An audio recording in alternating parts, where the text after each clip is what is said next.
Okay, so we just got done the direct. It's about 40 minutes or so, maybe a little longer, about 40 minutes. Let's talk about some of this immediate reactions. Okay, I see you guys in the chat here as well. Immediate reactions. Looking up and down the list that Nintendo had here, I did highlight some of the bigger ones that they did. And there were a lot. Like I said, there were so many here that I started to have a harder time keeping up with everything. And we'll get more information as we go along for some of this here, specifically the Nintendo Switch Online aspect. Monster Hunter Rise Sunbreak. That's an expansion. Summer 2022. Makes complete sense. Monster Hunter Rise has sold very well. And remember, it is going to be coming to PC as well. I think next year, I believe. So it makes sense they'd want to have an expansion as well done for a game that is probably going to be crossing the 10 million mark easily. Most likely get up to there to where Monster Hunter World is. Mario Party Superstars. That's coming out end of October, about a month from now. I think a lot of people are looking forward to that because it's pulling from the boards from like the Nintendo 64 era when people really liked Mario Party. They showed Voice of Cards. That's from Square. I don't really know what to think of that because it looked like a tabletop card game with RPG elements. It's probably a specific group that's really going to like that. Disco Elysium Final Cut. We heard about this coming out. This is one of those situations. It's out October 12th, but the physical copy isn't out until early 2022. So it's like, do you buy it now and then buy it again for physical, or do you just wait for physical? Like, that's tough. Hyrule Warriors Age of Calamity expansion pass. That's they're gonna, I guess, add the next wave to it October 29th. They showed some of it. Chocobo GP. This looks like very close anyway to like Final Fantasy Mario Kart from what they were showing. I don't know. It seemed very, very similar to it. I mean, I know we've had like Chocobo Racing before in the past, but that's coming out 2022. Final Smash character. That is October 5th, 2 weeks from now then.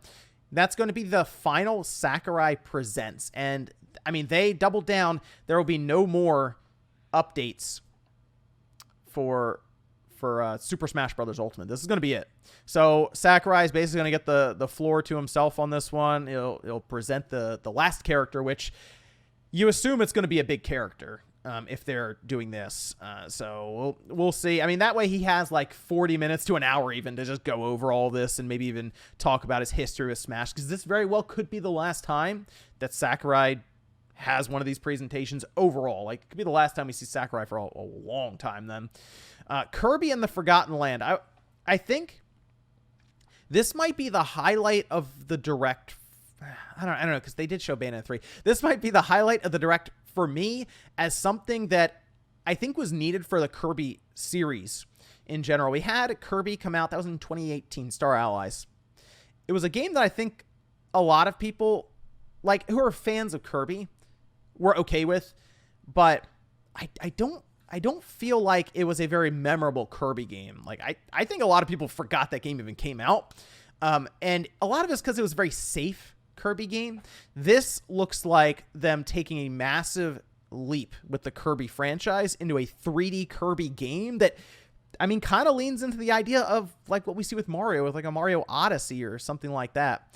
That's coming out spring 2022. And this is me being excited for a Kirby game again, which it's been a little while for that, just because I see them coming from like a mile away, it seems like, whenever they start talking about a Kirby game. Oh, another 2D Kirby game. All right. Animal Crossing, direct in October, free content in November. People who are still in Animal Crossing, I fell out of Animal Crossing, but people who are still playing Animal Crossing heavily, I have seen talk about the lack of content. It appears that they are going to do a content blitz here in November, and they have to have an entire direct to go over in October. That makes a ton of sense. It's their best-selling game. Like I know Mario Kart technically is, but like, brand new game for the Switch, Animal Crossing is it. You got to support it. Mario Golf update out today. Koopa Troopa, Ninja, and 2 new courses. This is what Nintendo's doing now. They're just adding on to their games. It feels kind of live servicey because, I mean, they probably could have packed a lot of this stuff into the game at launch instead, but they're just kind of tacking it on as they go along here. I'm going to jump down across a few of these because they had Disney Magical World 2, Knights of the Old Republic, that's November 11th, Dying Light 2 Cloud version, February 4th, that has a demo, and then Dying Light Platinum Edition, that is native on the Switch, October 19th. That might confuse some people.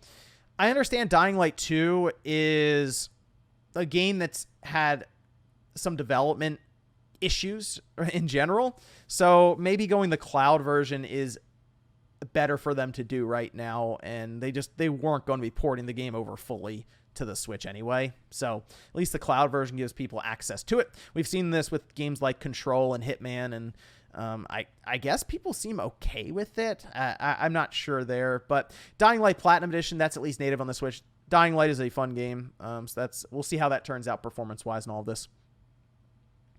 Triangle Strategy, that's March 4th. They dropped Project. It's just called Triangle Strategy now.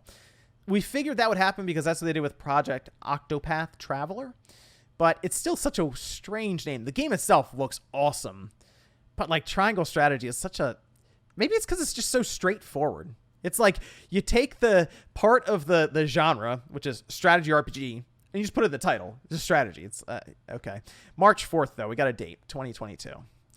Metroid Dread got a spotlight, which Metroid Dread looks fantastic. It looks good enough to sell 3 million units. 3,000,001, actually. That way Sean can put it over the top with his 2 copies that he buys. Nintendo Switch Online, this is probably going to be the highlight for a lot of people because they're finally bringing Nintendo 64 and Sega Genesis. So we got 2 systems that people were not necessarily expecting, and we didn't get the one that people were expecting, which was Game Boy and Game Boy Color. Instead, Nintendo 64 and Sega Genesis are heading to the service, and it's a new tier.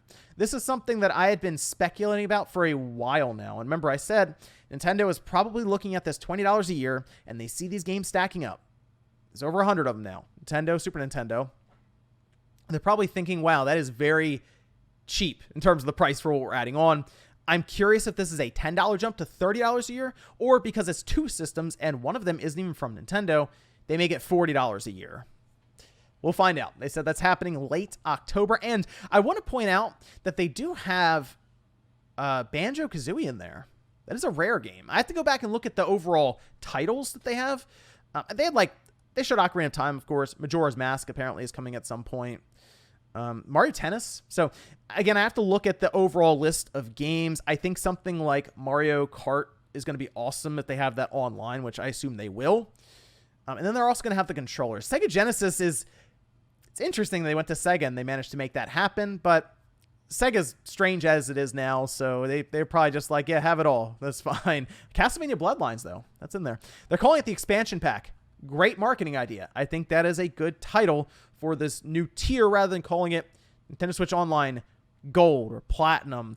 Go back, get the expansion pack title that you used with like the Nintendo 64, bring it up with the 64. The controllers, they have a Nintendo 64 controller and a Genesis controller. Completely expected some sort of new controller to happen because we had the FCC filing. $50 each. Does that... I can't tell if that feels expensive for the Genesis controller. Maybe not the 64 controller because there's more going on there. They're both wireless, which is fine. I'm curious about the stick, right? Like the Nintendo 64 joystick. To see how they maybe modernize it a bit when it comes to the mechanics. Because that stick did wear out pretty quickly, or it was just strange when it came to the overall travel distance for it. Shadowrun Trilogy was shown. Castlevania Advanced Collection. It's out later today. I'm going to go ahead and actually buy it as soon as it pops up, and we'll be going back through those. It appears that Konami did not mess this up.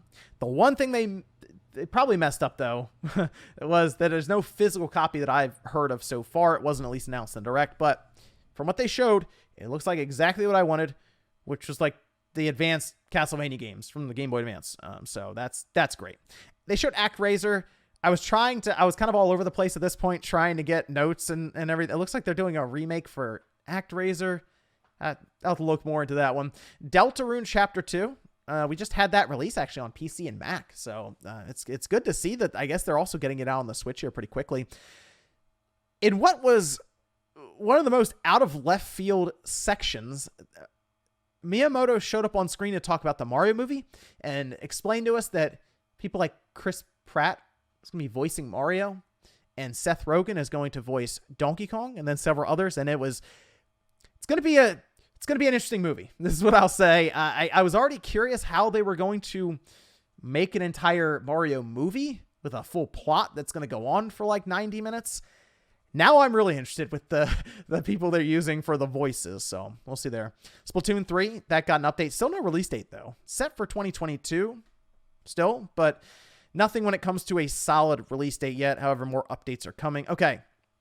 They closed it out with the big game that I basically said they have to have here because it is getting concerning, Bayonetta 3. It started off with a standard cutscene, but then they did go into gameplay, which was important here. I feel like because it's been so long and there are so many concerns around things like Platinum in general right now with what they show with Babylon's Fall, which doesn't look great, they decided to actually jump in to gameplay. They transitioned out of the cutscene and showed off some of the game itself, which is great. It looked good. It looked like Bayonetta. Looked good. They had these large creatures fighting each other. It looks like they're going to go for those really big, epic moments and all of this, which is great. And 2022, they doubled down on it. Look, it's coming out 2022. Kind of has to, I feel like, because that's 5 years potentially if it comes out at the end of 2022, since the game was announced at the Video Game Awards in 2017. It's been a while. They at least played into it and said that she's fashionably late. So they're very self-aware of how long it took to show the game again and give us a release year for it. So overall, though, looking up and down the list here, no major brand new Zelda game, no major brand new Mario game, but Nintendo grabbed franchises like Kirby, took that in a new direction with a 3D Kirby game. And of course, they continue to put the spotlight on Metroid Dread, which is correct. They need to do that because we need to have Sean play Balan Wonderworld. And they updated the Switch Online with N64 and Genesis and dubbed it the expansion pack.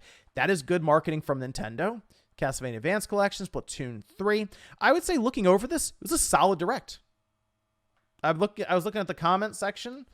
People seemed okay with it. I was seeing a lot of B's getting thrown around, some C+, A-.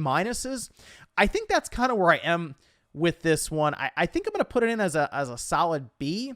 I feel like if they had a massive announcement where people are going to look at this and say, wow, that was huge. Sora's going to Smash. Something really big to put it over the top. I feel like that would have really put it up there to like B+ A status. But really what we ended on wasn't necessarily a big announcement. It was relief. Like people were looking at that saying, okay, Bayonetta 3 is all right.